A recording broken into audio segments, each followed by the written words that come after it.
we're going to finish up with the accounts receivable type of things. So the things that we're going to be covering today are adjustments, adding manual charges or payments, removing charges, and things like that. So when we met last week, we imported into a property, and I believe the name of our property was Hunter Mill, right here.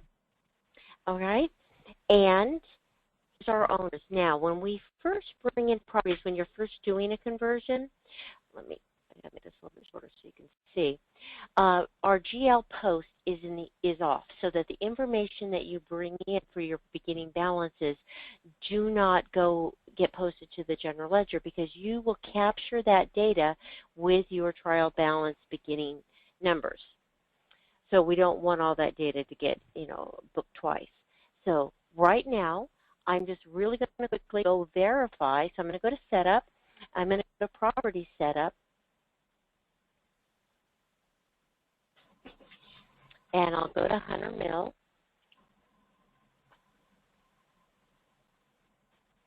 And I'm going to go to Accounting. And then I'm going to go to the GL. And on this Main Information tab, I see the GL post is off.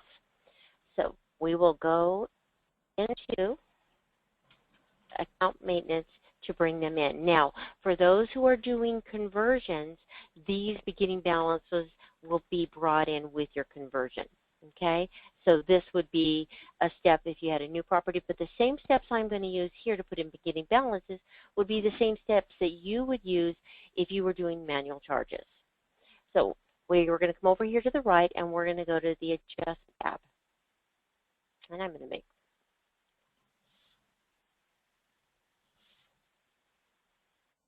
Let me make this a little bit smaller. There we go. All right. Now, when you come in, if you have open what we call batches, so a batch is going to be deposits or charges, you will see them here. It'll tell you what employee created it and what type of batch it is. If you are adding to an existing one, that's fine, or if you're creating one from scratch. So as I came into this screen, I don't have any batches listed, so I know there is not an open batch or a previously one created. Now, under the Adjustment tab, you'll see we have Adjustments, Account Void, Batch Void, Reoccurring Maintenance, and Refund. So we're going to start here on Adjustments. I'm going to come to this drop down. I'm going to say Create an Adjustment Batch. Now, the difference between an Adjustment Batch and a Cash Batch are very simple. I'll show you. So there's my Adjustment Batch, and now I'm going to create a Cash Batch. So the act of creating is nothing more than going down and say Create. Now, I could go now to this one, and it would just take me straight there. Now, the difference between the two batches is this. Cash, when I go to the types for the codes, I'm only going to see credits, which are our payment types. If I go to an adjustment batch, under the types, I will see every type of charge, credits and payments. So it's up to you what type of batch you want to use. If you create an adjustment batch and it has payments and charges in it, when it prints out your adjustment report, it'll do two separate pages. One will be for the deposit, because that's going to need to equal your deposit slip, and the other one will be for the charges. Okay, so I'm going to choose assessments right here. I'm going to want these to be posted for 7/31, so that's going to be my transaction date. And I'm going to grab my first homeowner. I'm going to drop them in there. All right. So what happens is I have my transaction date, put in the account number. I have the resident address. And if you look up here in this upper right-hand corner, you can see it shows you the address, the lot. So if I had two Deans or two Smiths or Browns, I can go in here and say, oh, wrong one. So it kind of gives you a little area right there where you can see. The type of charge is an assessment. So I'm going to come in here and I'm going to put $120 and I'll say balance forward.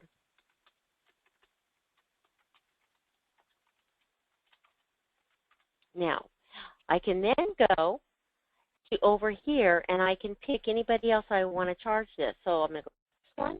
I'm going to put my control button down, and I'm going to grab a couple other people. There we go. And then I'm going to drag them over. So it went in there, and it just added. It assumed it's the same posting code and the same amount. If they're different, I can just come in here and change the amounts. Of course, on balance forwards, they'll usually be different. So, or you could just pull one at a time. So I can come here, grab that, and then just make the adjustments, that I want to do. So let's see. Also on Gary, he has a late fee. I'm going to grab that, change my code to late fee.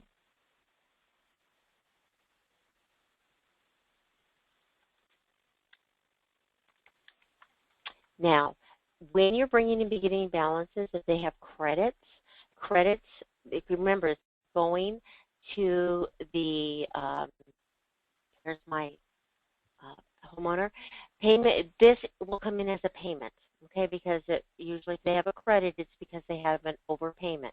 So I'm going to put the payment there, and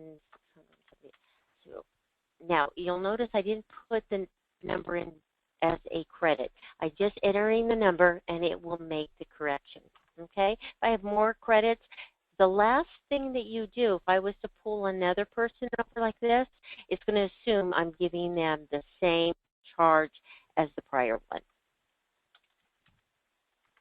Make sense? Now, if you don't see the name here, you can always use the search feature to find somebody. So you can come up here to the binoculars, and you can search for them by using anything that you need to search for them at. I'm waiting for the, oh, it went on the other screen. Okay, so one of my favorites, so I'll choose my property. If I'm looking for an email address, I can go email. And I don't think I have any email addresses listed for this property, but we'll see. CDE. Okay, let's say I know it's a Gmail. I can put Gmail, and if I put a star after that, it will look for anywhere in that cell for a Gmail. If I'm looking for a contact and maybe within the name, you have this really long name, and so if I was just to put in here resident contact and I put Apple, okay, there it would put up Apple and anyone close. And then it'll add that person in there. Well, here he is right there, okay?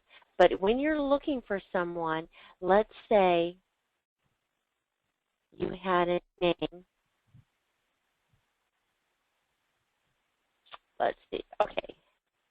I'm going to put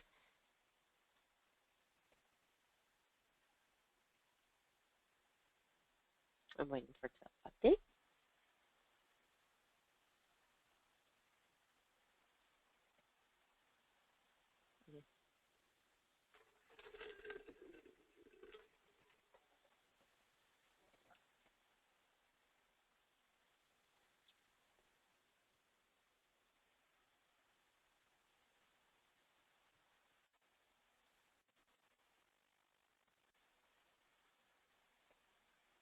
I'm closing things. Maybe it'll make things go faster.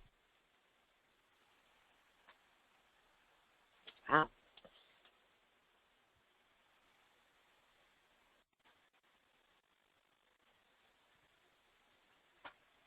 Mm-hmm.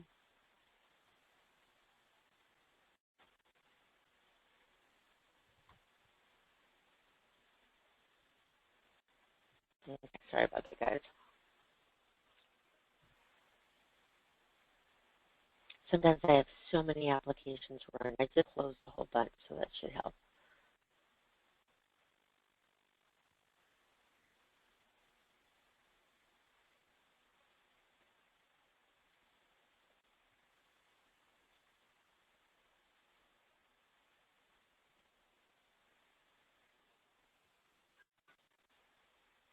Oh, that's why.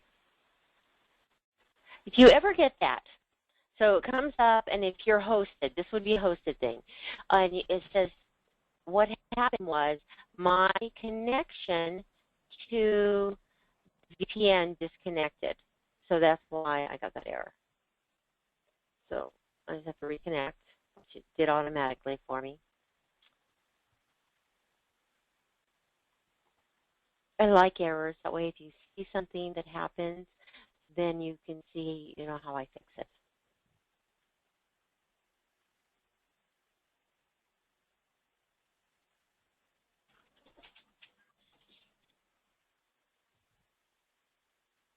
All right. Just really being mean to me at the moment, isn't it? Okay. Good things. What's going on here?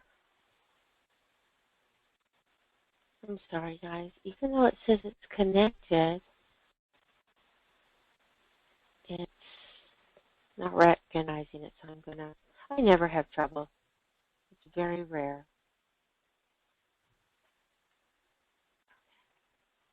And I paid my bill, I promise.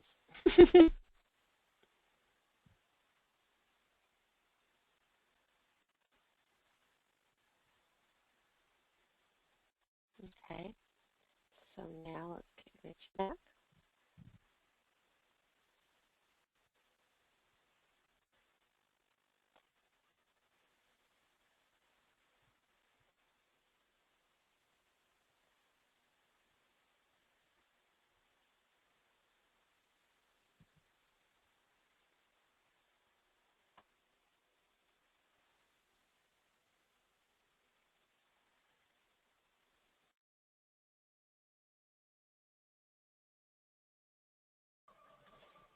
So that's one of the things I really love, is that I'm able to go in there and I don't have to make a batch of charges and then come back and manually apply it, especially if you get those random charges that come in.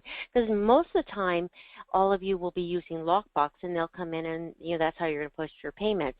And then you get those random, sometimes people come in and pay in your office. But the majority of the time when somebody's coming in, it's for a random charge. So.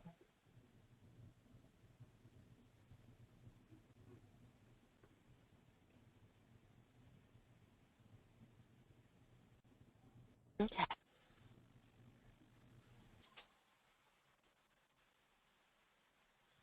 Okay. So I have, once again, my adjustment batches.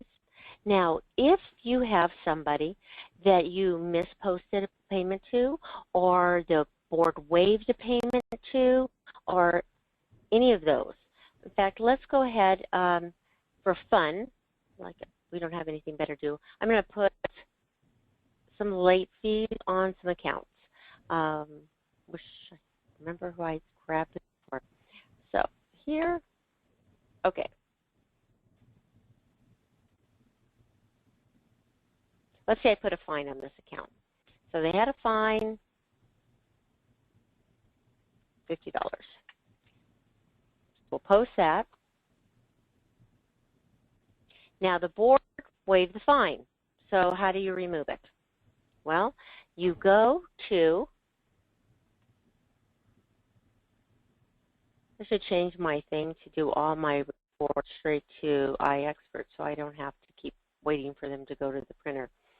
That's what's taking us so long. Okay, so account void, so it's under the adjustment tab, account void, you would drag and drop the person over, and you can see a list of all their charges. So if I was going to remove this fine, I would say void right here, and then I can give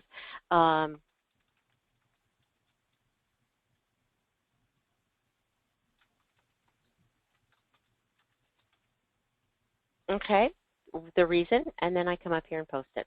So that's how easy it is. If it was an NSF check, same thing. You would come in, write why you're removing that check, and it's just a matter of clicking the void to remove it. Seems simple enough?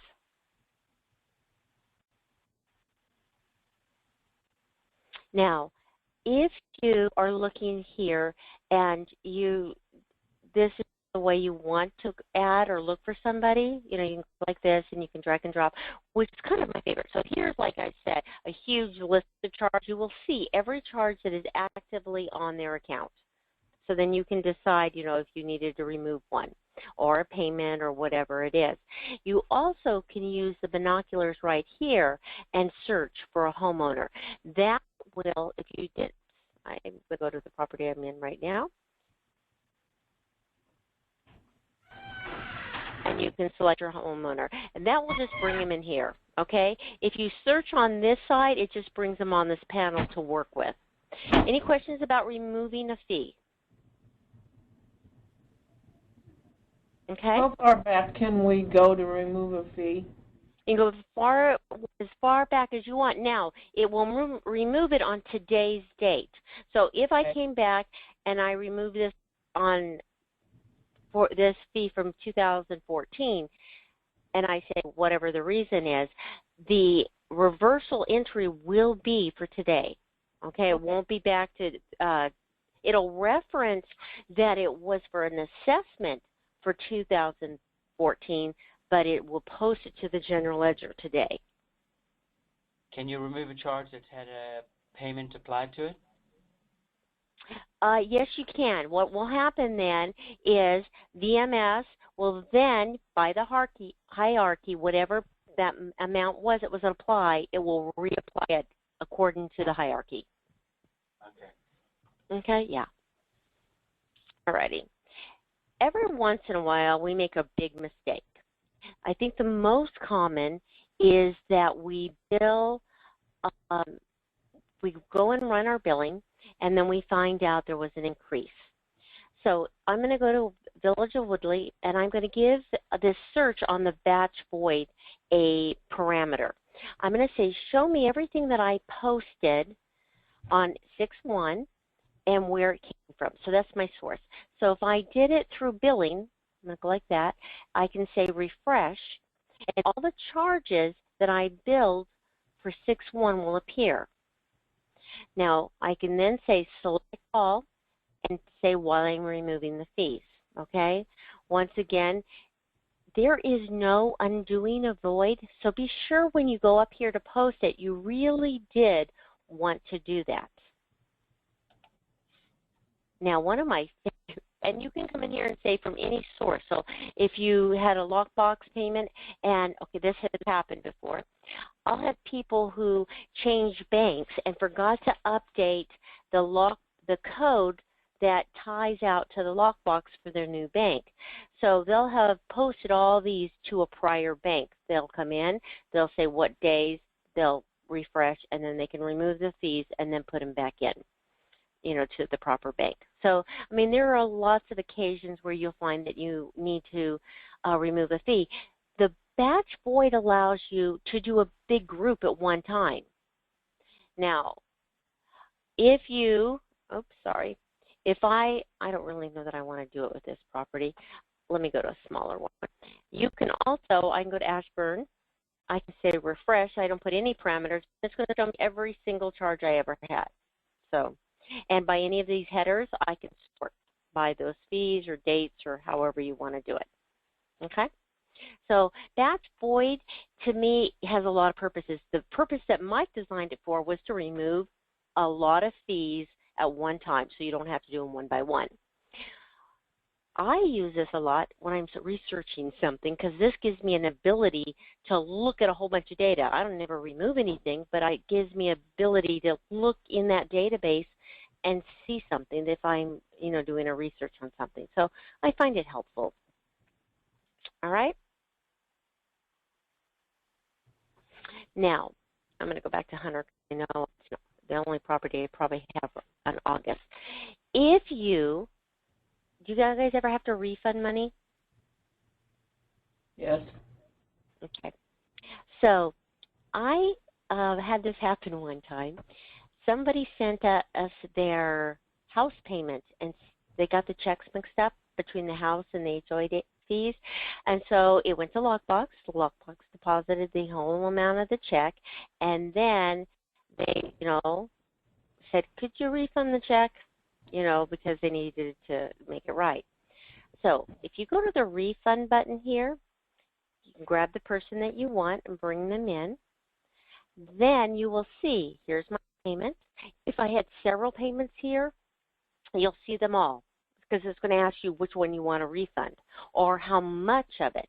So let's say their dues were, I think we should going to say that they were 120. So she said, refund me everything but the 120.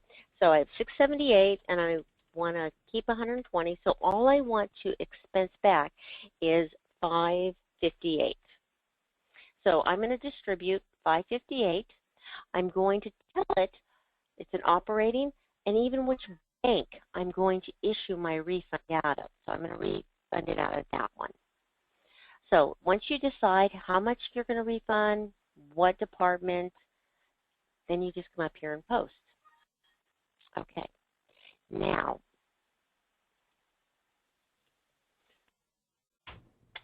what's going to happen is, I love this. It makes refunds so nice. If I went into accounts payable,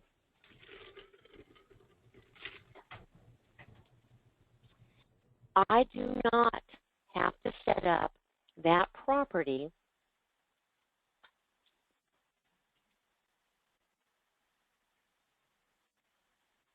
that homeowner as a vendor. It automatically created the accounts payable voucher for me. It went in there. The money, all payments come in as prepaids. It codes into the right account. It tells it what it is. All I have to do now is come in here and say process. Then I'll come in here and I will say print selected property, and it's going to print the check. So I didn't have to set them up as a vendor. Already did it for me. All I have to do is come over here and print the check. Now, in a minute, it's going to pop up and we get a preview of the check. So if you look, here's my check. It's the check number 1001. Do you all see that? All right. Yeah. I'm going to get out of here. No errors. And we're going to go back into account maintenance. And we'll go look at Emery's account.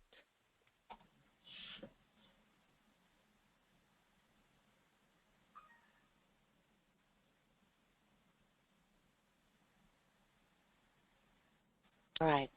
So here's the Emery's. I'll pull it over.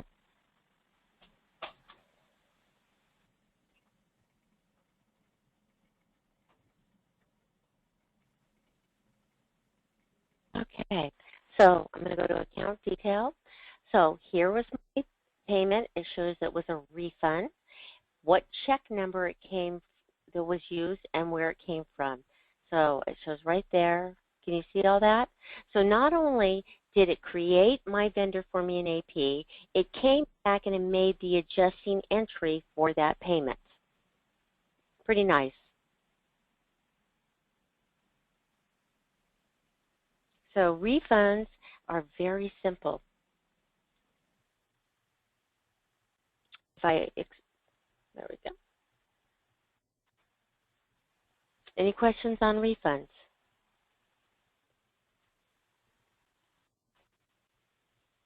No? Nope. Okay. Now we're going to build this property. So I'm going to get out of here. We're going to just review the setup on billing. So we're going to go to property setup.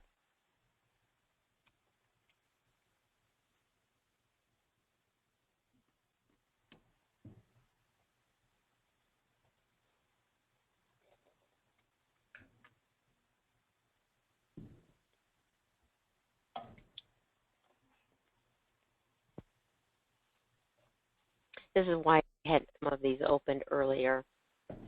And we'll go to Hunter's Mill.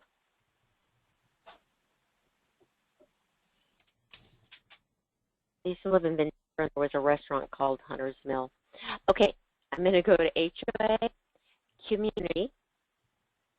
So I have my single family. I'm going to come over to the billing, and I have owner account monthly assessments, and they are going to get billed $100, and it's a fixed amount. Then I had another community for townhomes. And so townhomes, we are going to bill our owner accounts. I'm going to say the same thing, monthly billing. It's usually monthly assessment, right? Or maintenance. Posting code. So every posting code that I have set up in my AR posting codes will be here. So here's assessment. What type? So I'm going to bill it as a fixed amount. And the period, how often? So annual, monthly, quarterly, semi-annually. If they were monthly is easy, right? If it's quarterly and you do not put a begin date, which is in this cell right here, so second row right there, if you do not put a begin date, the software assumes that you mean January, April, July, and October, your typical quarter months. If you have an association that doesn't do it that way, maybe they do it February or whatever, then you need to put the begin date. Then the software will say, okay, from this start date, every 3 months, I'm going to, this association will be queued up. Same thing for annual. If they bill annually and their annual billing date is July 1st, then you'll need to put July 1st here, because if you don't, the software is going to assume it's January 1st. All right? Some people, it doesn't really matter to us if you put a begin date here or not. The begin date just is really helpful in a couple ways. One, maybe when I did my conversion, I already brought in August, so I don't want it to do August again, so I'm going to put 9/1. Not in this case, but that can prevent it from being prematurely billed or redoing a billing you already did.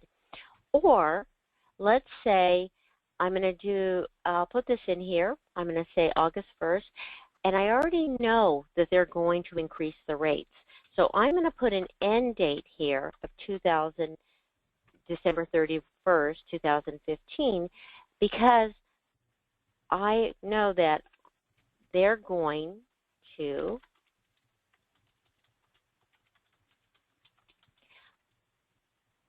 my posting code again, fixed amount.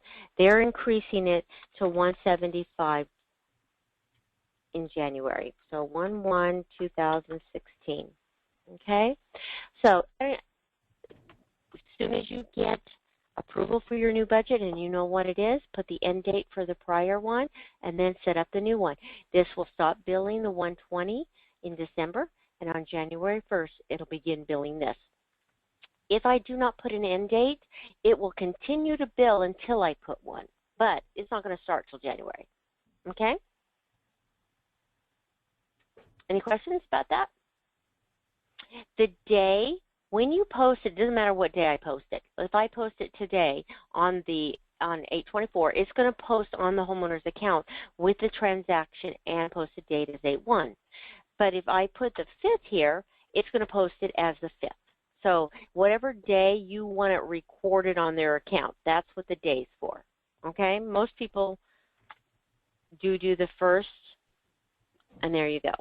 Now, do not, if your CC&Rs or whatever say they have till the 10th to pay, well, the 10 is the grace period. You still want it on the 1st, and then you set up if they don't pay by the 10th, then they need to get a late charge. So this is, the start date. Because if you said the 10th here, and then you set your later on the delinquency for 10 days, it's going to do it on the 20th because it's going to say 10 days from the billing date. Okay? Alrighty. So I set up my billing. I'm going to get out of here, and now I'm going to bill. So we're going to go back into entry. And you do not, I'm going to only do one property, but I can do them all at once. I can even set them up with VMS Q to bill for me. Okay?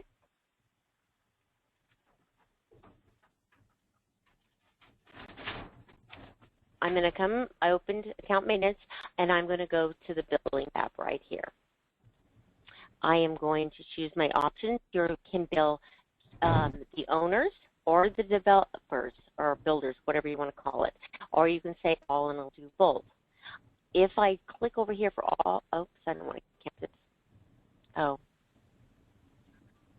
Okay, so just a second. I was playing with a file that I got from Brink. And it won't let me do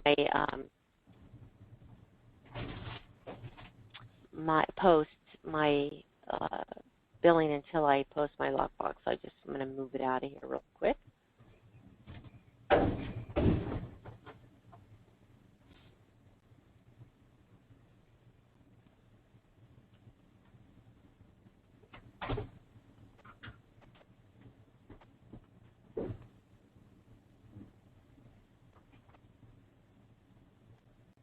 Okay. So back to billing. I'm going to refresh. So if I don't select my property, I can see all of them. You can say select all, and it'll click right here to say to post all of those properties for the new billing. It really is up to you if you want to do them one at a time or do them all at once. Now, here is Hunter Mill. You can see the next resident billing. I want it to be 8/1, so I'm going to manually change that. Now, the others, like this one, I didn't do July. So I can do July now if I want, just by checking that box. I can come to Hunter's Mill now. There's 8/1, check. The first box is the headers process. So every one that I check means that it is going to process that. If I check this bottom one, it says auto post right there, it will turn my property yellow. You'll see the lines. It's going to set it up for what we call the queue maintenance. And what will happen is it will automatically post every single month for me. If I put this gray period right here, like negative, it will say if it's due on the 1st, then it's going to count backwards and say, okay, the next one, I'm going to cancel this for a second.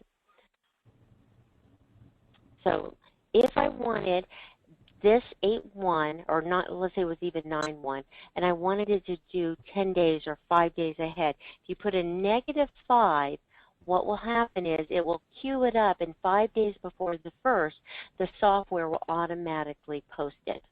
Okay? So what will happen is if I came here for the first time, the queue will come up like you just saw, and then I will set up the parameters for it doing my reoccurring billing. So I have some people that automatically have their billing done and automatically send out for everybody they have an email to a copy of their statements. So they'll set it up one for 7 days ahead and the other one for 5 days ahead, and it automatically does that, and you don't have to do anything. It just does it for you. Okay? So here was a, and I'm just going to go ahead and say save right there. Let's put it for yesterday. Okay, save. Okay, and it's going to yellow like that. So anybody who's yellow, you have set up for the automatic billing. There is also a checkbox on the information on AR in your, if you went to property setup, accounting, AR, and that information tab, there's a box that says auto post. If you check that, it will also turn it yellow here. It's going to do the same exact thing. All right? So the properties that I do have checked, that I do want to process, which right now are 2, to post those payments, all I do is check that, come up here, and I hit the post button in the ribbon, that little green check, and now it's going to go in and it's going to bill those 2 properties. Like I said, you can do all your properties at one time, or you can do one at a time. Now, remember when an employee set up, there was a, you had the different types, and I told you that every property had to have a manager? Well, if you have somebody or your company has more than one accountant and they're responsible for financials or doing things for specific properties, if you change the type when you link them to accountant, when they come in accountant, they will only see the properties they're linked to as the accountant. And then they can say, select all and bill. So there are two places for closing and billing where that function is used or can be used. Does anybody have that need? No? Okay.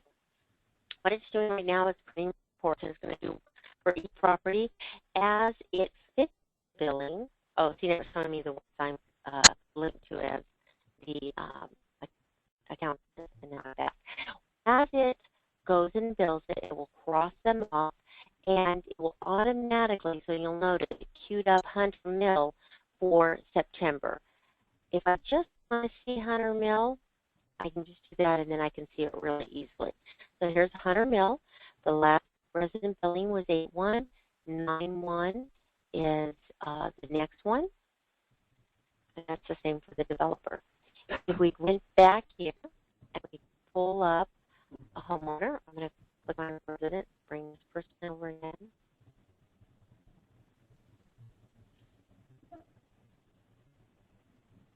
We will see that there's billing that we just did.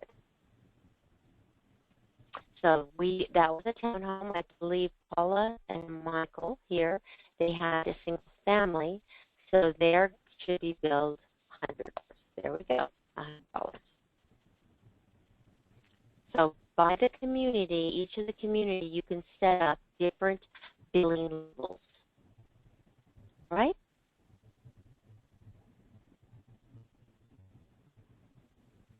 Now, any questions on billing? All right, we do have people that have lockbox. So to set somebody up for lockbox, you would go to their account. So here's Michael and Paula, and you go to the ACH tab. We talked about this already, and so it's a quick refresher. If they're blank here, you can go right-click, add ACH, put in the name on the account,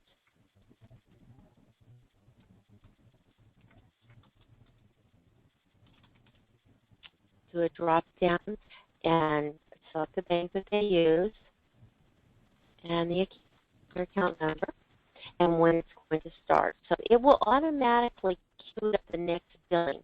And because they already did billing for August, it assumes that that's when I want it. But I'm going to put it here.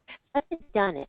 And they owed money. So they said, hey, go ahead and take 2 months. So I'm going to put it to automatic, but for this first one, I'm going to override and say, I'd like you to do the total balance will be 220, right? Okay.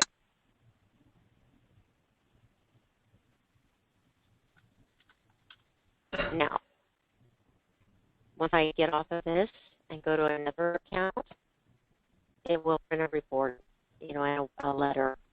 And like I said, when you first start, you're not going to want to print those reports if you've already set them up. And so on the information tab, if you're set up, just put the ACH, say select report, and then it will automatically go in and not print.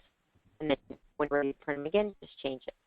Okay, so the software requires that for the automatic billing, let's go through quickly, I'm kind of behind on that. So there's 8/1, let's bill them again, and it'll be for 8/1. Okay, everybody that I set up for ACH in Woodley, what it's going to look at, so if I increase the rate because I put automatically, when you do the billing, it will queue up that amount. So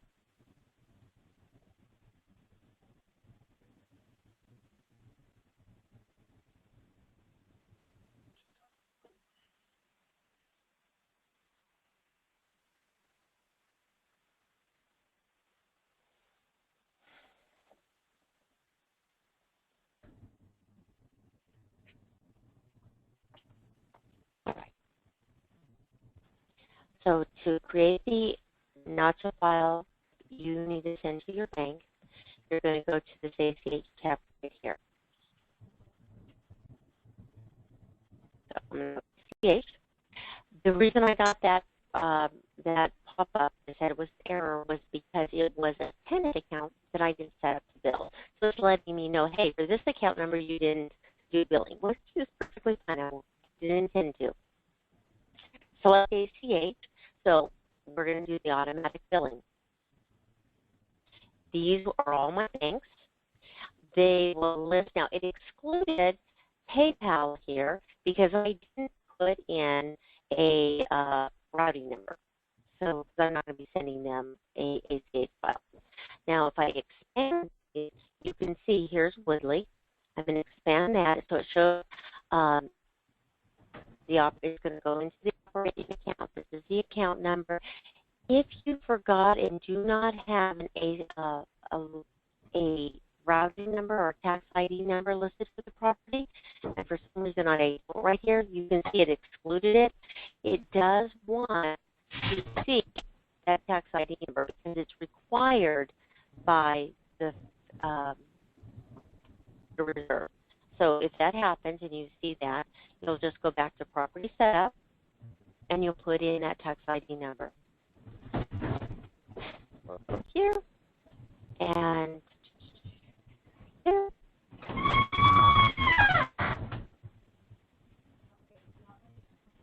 Okay, so remember it's on accounting information, and I got it in the state, so that didn't help me, right? Now, if you put the tax ID number because you see there's a place for it on the community area, that's not where the software is looking for to create that file. It's required for your 1099s and your ACH record files to be here on the accounting information tab. That other one is just informational. Okay, so this is what I meant about that ACH. So when you first set them up, you probably will want to say select report so we don't get a report every single time. Okay, so I put in my tax ID number. I'll put one here too. 95 1 2 3 4 5 6 7. It's probably going to tell me it's invalid number. Knowing it. Okay, so back to here.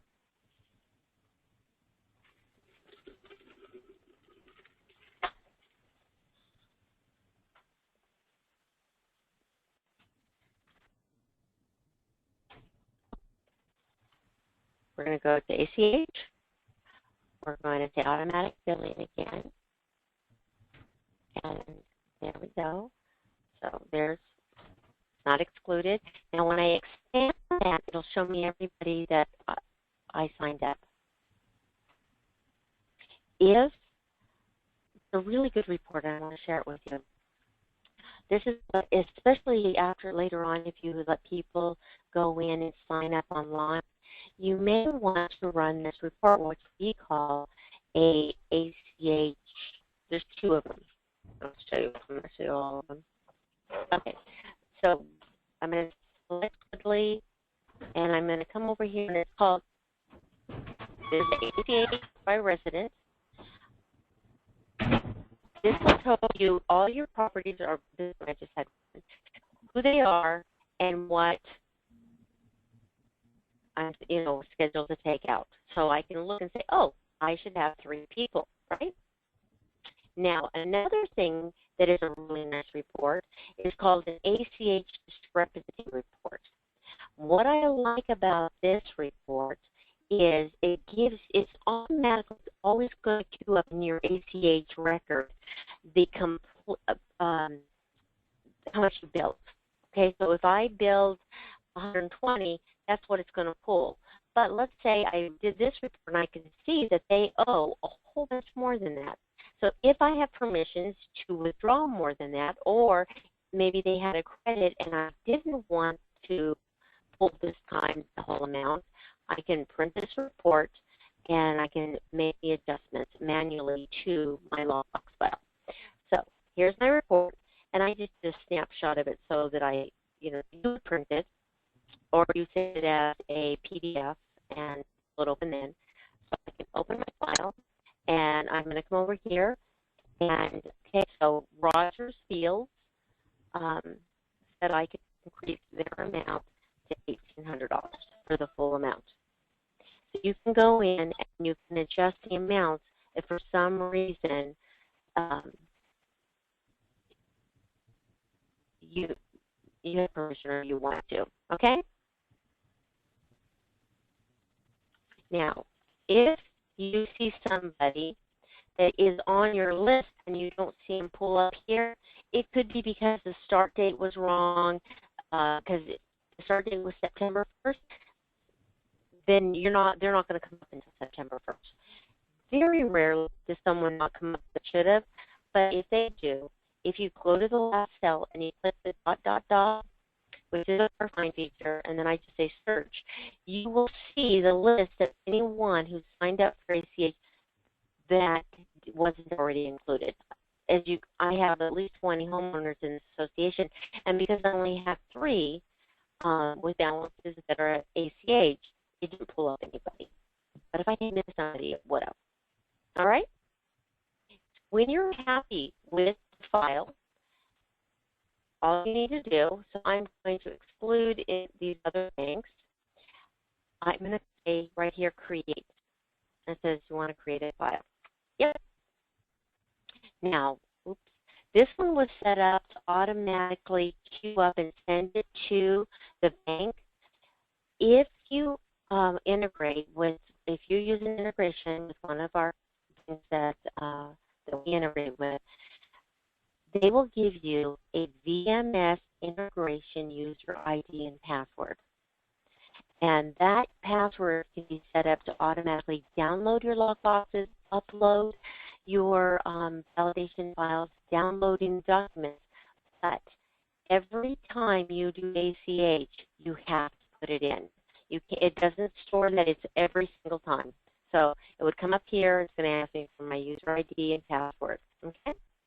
And then you would enter it, and then you would say add, and I'm going to say cancel because I don't have one. And then it will then automatically connect to their server and upload that file. Okay? Now, if you manually send the files to the bank, you need to know where to go to pick it up to get it. Right? So if you go to Setup and you go to Program Control, there is a tab that says Folder Paths. And that's where we're going to go right now. So I'm going to go to Folder Path, and it says ACH Export. Do you all see that right there? So this is where it sent my file. And I'm kind of glad I looked because somebody was playing with my data and changed where this is going to go, and I would have gone here instead. So I'm going to go to that area. I'm going to go to the C. Where are you? Okay, Program Files, TeamSoft, Windows. Okay, there we go. So Program Files, TeamSoft Solution,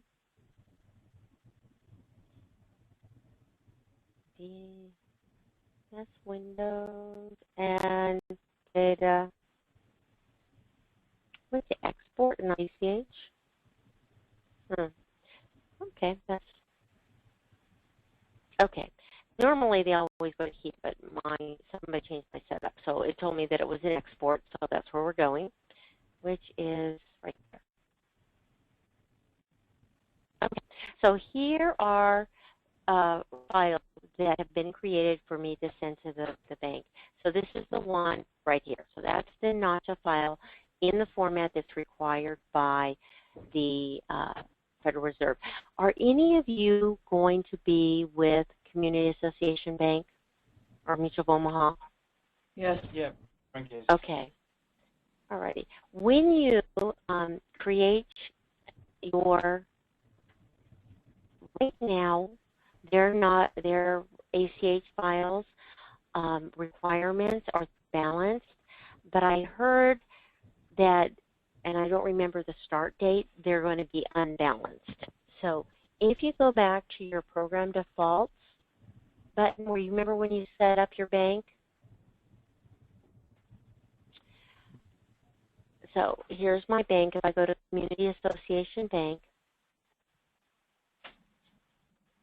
and I go to Options, this is where the routing number for those ACH files are.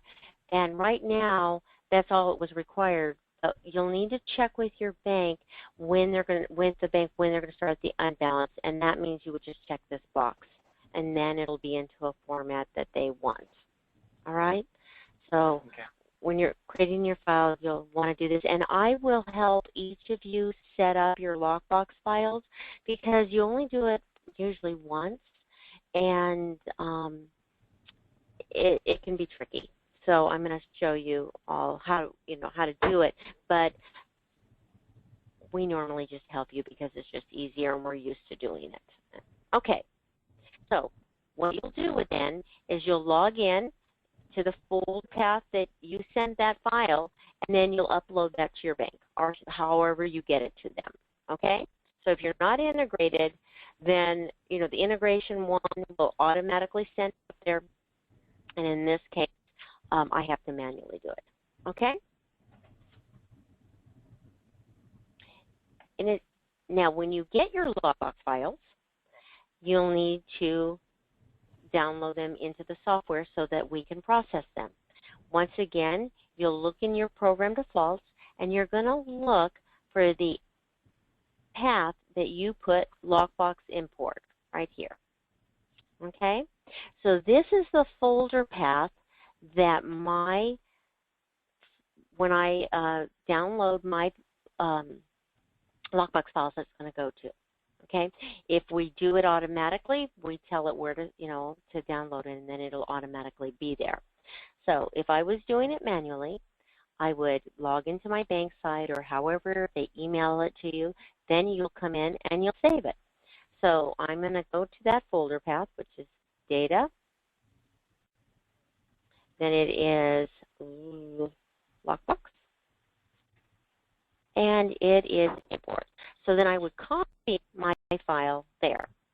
So earlier, I got a file from one of you, this one, and I was wanting to post their payment. So I'm going to paste it there, so you'll see it when we go to the lockbox. Okay. Now, the file, is it okay if I share the file? Yeah. All right. So if you look at this file,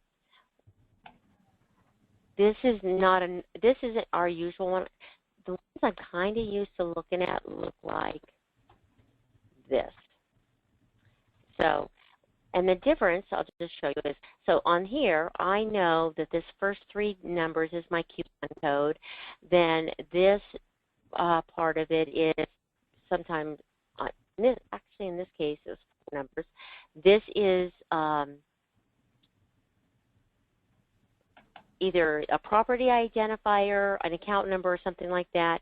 Then each one of these sections, that has spaces, but each of the number represents something different that I need to know, whether it's the account number, the check number, the amount. And so when you get if you have a test file, just give it to me, and then if you can give me a documentation that they give you, kind of tells you what payment is what, then we can set that up. So normally they kind of just look like this. But the one that I just got here was different. So this one, what separated each of the fields of data is this comma, okay? So it made setting it up in Lockbox really simple for me.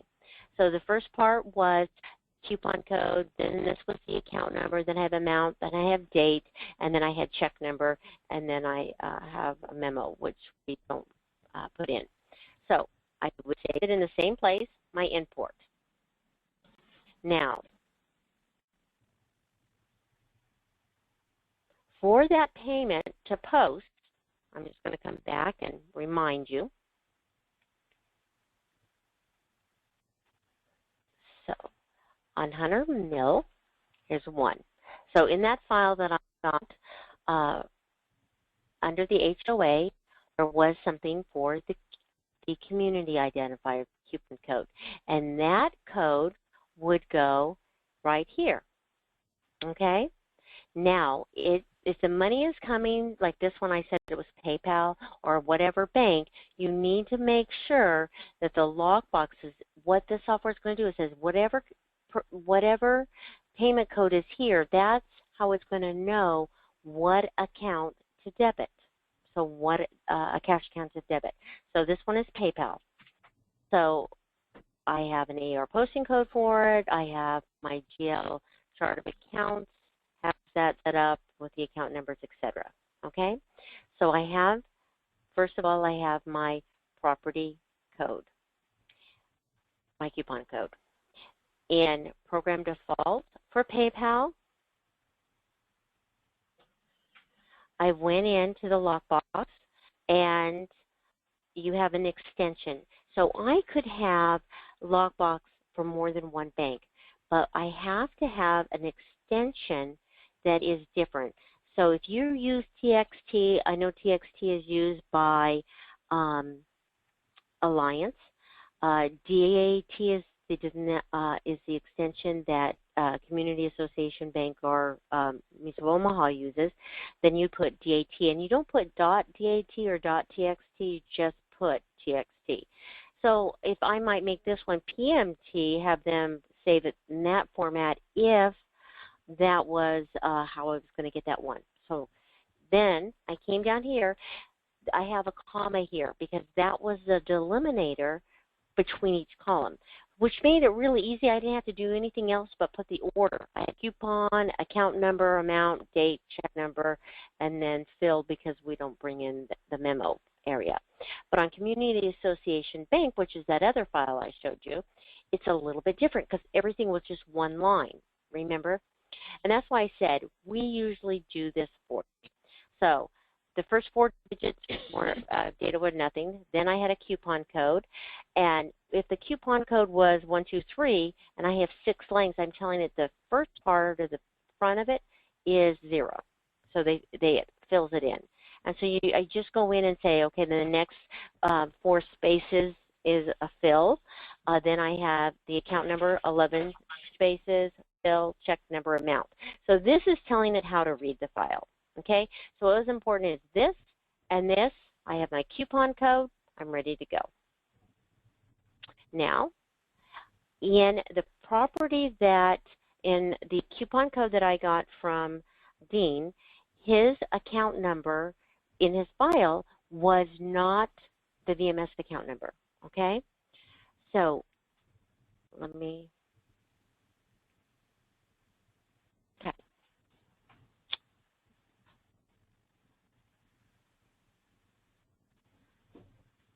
I don't know who gave this person the name, but I think it's funny. Pam Poof. Okay, so here's Pam. Her VMS account number is 93931. But if you go to the Billing Options tab, here's the prior account number. Almost every one of our conversions, in fact, I think all of them, will import in that prior account number for you. Okay, so it makes posting your lockbox files easy. So I'm going to go to lockbox. All the files that I have. So here's the one that I got from Dean. These are all the different reports that will automatically print out. I can come back and reprint these. So I'm just going to uncheck all those reports because I don't want to waste your time. But I'm going to say preview. And I'm going to click this one. So that's the one I want to post right now. And I'm going to say pre-post. Now remember this. The file didn't have VMS's account number on here. So if you look at the report, it will, oh rats, I got the ACH one first. Okay, so here's the ACH one. This is just, I posted it, and so it's showing you, and they're telling you they're delinquent, which we kind of know because we made them bigger. Okay, now, when I want to post it, I'll just say post and then process. Now we'll do the file that was with the prior account number. So when VMS creates your ACH file, creates one that's in a notcha format to go to the bank. And then it creates one in the VMS format so that you can post it here on the lockbox tab. All right? You guys aren't very talkative today. Is it because it's Monday? Could be. Or a bit lost. Oh. Well, then speak up. I'll go. Okay, so there's my report. Now, here's the report that is for this other account. This is the one that was in the comma delimited. So I'm going to do the same thing. I'm going to pre-post it so you can see it, highlight the one I want, and say process. So it's looking first for VMS's account number. If it cannot find it, it will then go in and it will look for the prior account number. In this case, it was Perry and Dogan for this property. And then if I come over here, here's Hunter's Mill, and here's the lien. So it can look at either way. Okay, and then when you're ready, you just say post and process.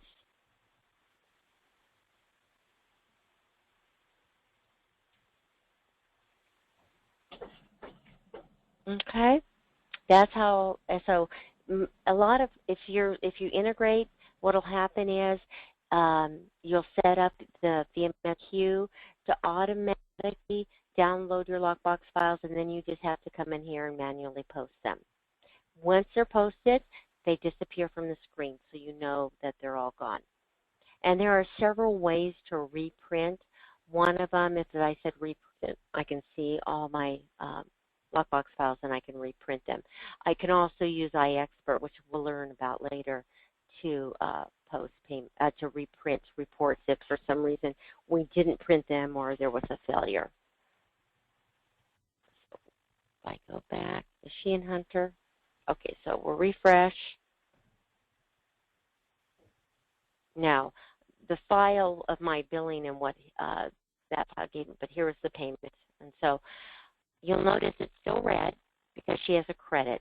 So out of that payment, it went and applied to charges, and it went to the assessments because of all she had there to pay, and now I have a credit on file. Okay, and once that completely applies like this one up here, it'll turn green. That is everything we needed to cover today. You said you were lost, Dean. Do you want me to go back and repeat something? No, I'll review it separately, thanks. Okay. Sarah, anything? Yeah, I'm good. I guess so. Just to confirm, if you are going to bank with someone who's integrated, you still have to go to the lockbox and post the file. Right, because some people it's a control issue usually. The majority of our companies, they want to be able to control that posting. So it's never been an automatic feature. Okay. That may change in the future. He is working on 2.0, so it might be a feature in the future, but currently it isn't. You have to post it. But automatic billing, sending out statements if you have their email address, that we can undo through the queue and automatically have it done. Okay, and then what about the memo? So for the payment, PayPal, we have our own portal, and we're probably going to be trying to do some type of integration. Mm-hmm. Is that memo automatic? Like, can that be changed, or? It can't be changed. So on here, it puts the name of the file that came in. See, that was the name of that file. Mm-hmm. So that's usually what it puts. If it's a lockbox, it'll say lockbox. Oh, okay.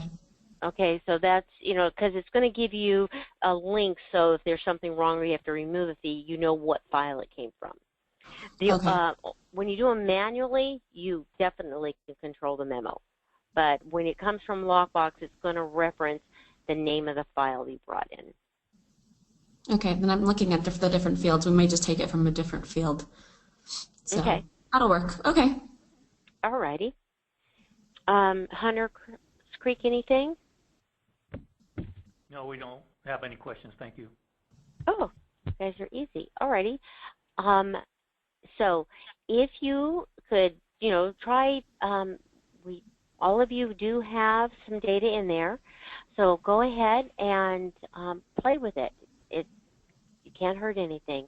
So that way, you know, if you have any questions or you're trying to, if you have a special situation or something, you know, let me know. Also, I forgot to tell you this.